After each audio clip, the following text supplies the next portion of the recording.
who took care of that football. Moved ahead of Steve Young, by the way, for the highest all-time winning percentage in primetime matchups. Apparently, he likes the spotlight. More importantly, though, this win puts the Seahawks in prime position to secure the NFC West. According to our Football Power Index, Seattle now holds a 51% chance to win the division. Lots of implications for last night. Seattle came through. And Marcus, you wanted to see more from Carlos Dunlap on that Seattle defense, of course, coming over from the Bengals in a trade. What did he show you last night? Man, in the honor of Jeezy and Gucci Man having a versus battle last night, I like to say what it do, what the business is. Because that defense for the Seattle Seahawks showed up. They gave up 21 points. They closed out a game. The trade looked magnificent for Carlos Dunlap. They needed that in a major way. But I also want to bring something else to people's attention.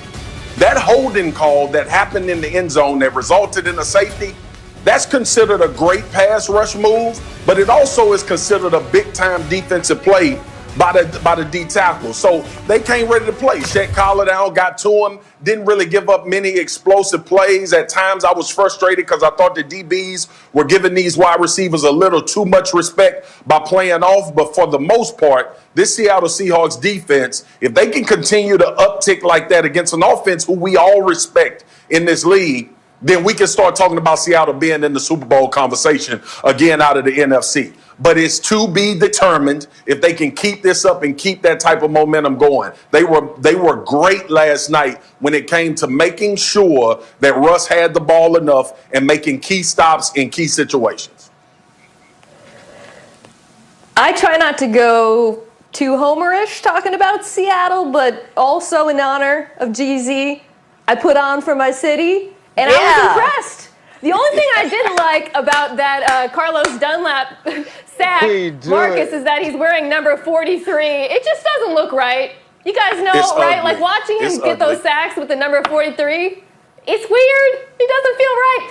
I want to talk about Russell Wilson in the offense, though, because I think we saw like a vintage Russ performance. It was very efficient. And what really jumped out to me was that he didn't look like a sitting duck back there when he was getting blitzed, which is what's happened over the last few weeks.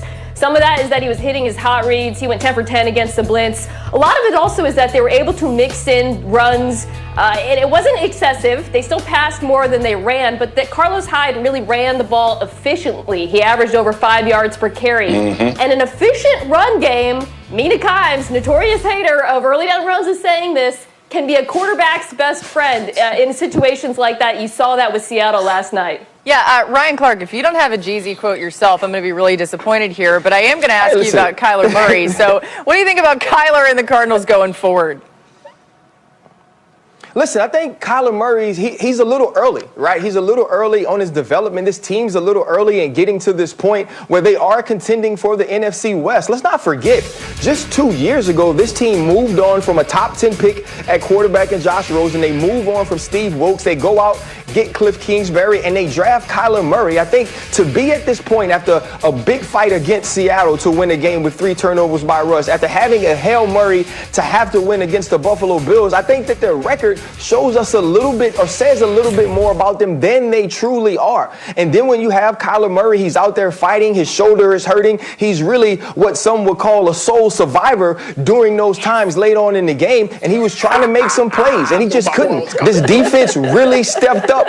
This defense really stepped up for Seattle. And listen, Kyler Murray and the Arizona Cardinals will have their time. But right now, isn't it, Russ still runs the division from the quarterback position, and last night he outplayed the young second-year player from Arizona. Woven in so beautifully, Ryan. One thing, Kyler Murray was limited to a season low 15 yards on the ground. That factored in. The Cardinals now 0-5-1 when Murray runs for less than 20 yards. We got more coming your way on NFL Live, and both the Titans and Ravens have had their share of recent struggles. Why one person here thinks these teams have lost their identity? Who gets it right Sunday to continue a playoff push? I am so glad we got Jeezy in the show. I was hoping you guys would come through, but I just can't always count on you, you know?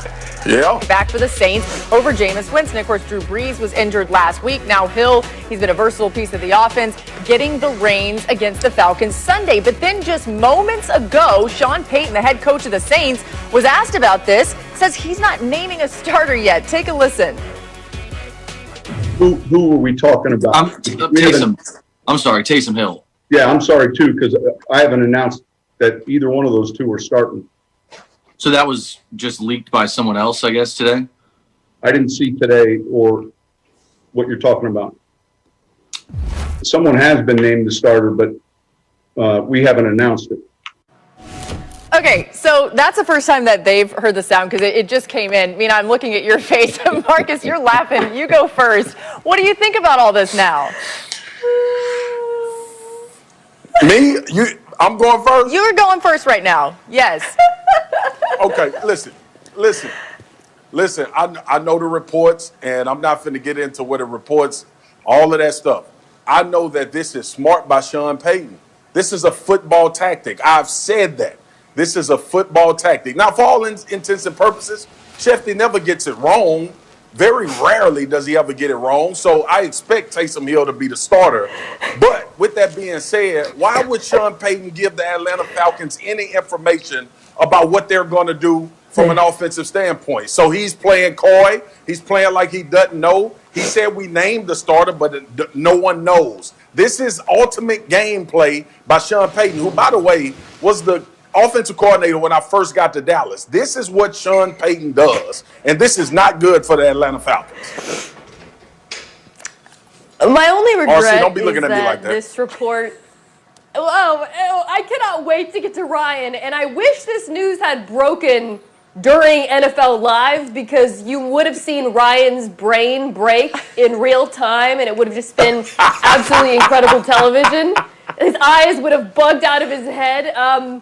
Okay, so the reason we're all surprised is not because of who Taysom Hill is, it's because of who he isn't, or rather who he wasn't last year, which was the Saints quarterback. Drew Brees didn't play for 6 games, and they went with Teddy over Taysom. Drew Brees went out with an injury last week, and they went with Jameis over Winston. That's why everybody is so surprised. Now, approaching this purely from a football perspective, Marcus is 100% right. This introduces an element of gamesmanship, of surprise. The Falcons are going to have to prepare for this, and also the possibility that it's all smoke and mirrors. I will say this, though. The Falcons do have a surprisingly decent run defense, and something I